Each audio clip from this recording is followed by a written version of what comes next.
Open a weather app and pull to refresh. Half a second later, today's forecast is on the screen. But that forecast was never stored on your phone. Your phone just asked a computer on the other side of the internet, and that computer answered. That conversation is a REST API. There are two parties in this conversation. The client is the program that asks. Here, that is the weather app on your phone. The server is the program that answers. It runs in a data center in front of the weather database, and it waits for requests all day. The client always speaks first. It sends one request. The server does some work, and it sends back exactly one response. One question, one answer.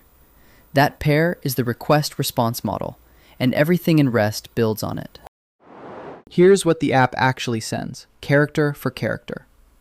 The first line carries two things: a method, get, which names the kind of action the client wants, and a path, /cities/London/forecast, which names the thing the action applies to. Below the first line come headers, small, labeled facts about the request, such as which server it is addressed to, and that the app wants the answer formatted as JSON. That path is not random. REST treats everything the server knows about as a resource, a thing with its own address. /cities is the collection of every city. /cities/London is one specific city inside it. Add /forecast, and you name the forecast that belongs to that city. Notice the URL is a noun. It only names the thing. It never says what to do with it. Saying what to do is the method's job. Get reads a resource without changing it. Post creates a new one, like adding a new city to the collection. Put replaces a resource with a new version. Delete removes it. Same nouns, 4 standard verbs. Because every REST API uses the same verbs, a client never has to learn a private vocabulary for each service it talks to. The server looks up London's forecast and answers. The response has a fixed shape too. The first line carries a status code, 200, which means the request succeeded. Headers describe the payload.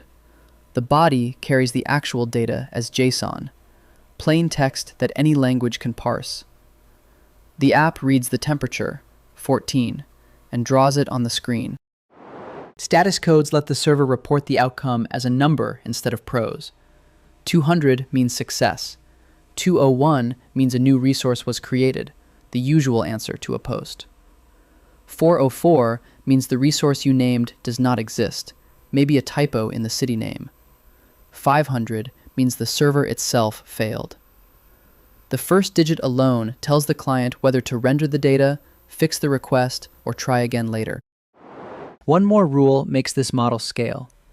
Every request is stateless, meaning it must carry everything the server needs, because the server remembers nothing between requests.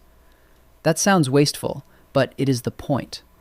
If your first request lands on server A and your second lands on server B, both just work, because neither depends on a memory of the previous call. That is why one API can hide thousands of interchangeable machines behind a single address. Put the whole trip together. The app sends get/cities/London/forecast. The server receives it, queries the database, and gets the rows back. It wraps them in JSON, stamps the response 200, and sends it home. Nouns in the URL, verbs in the method, the outcome in the status code, and every request complete on its own. That is a REST API, a stateless conversation of requests and responses over HTTP.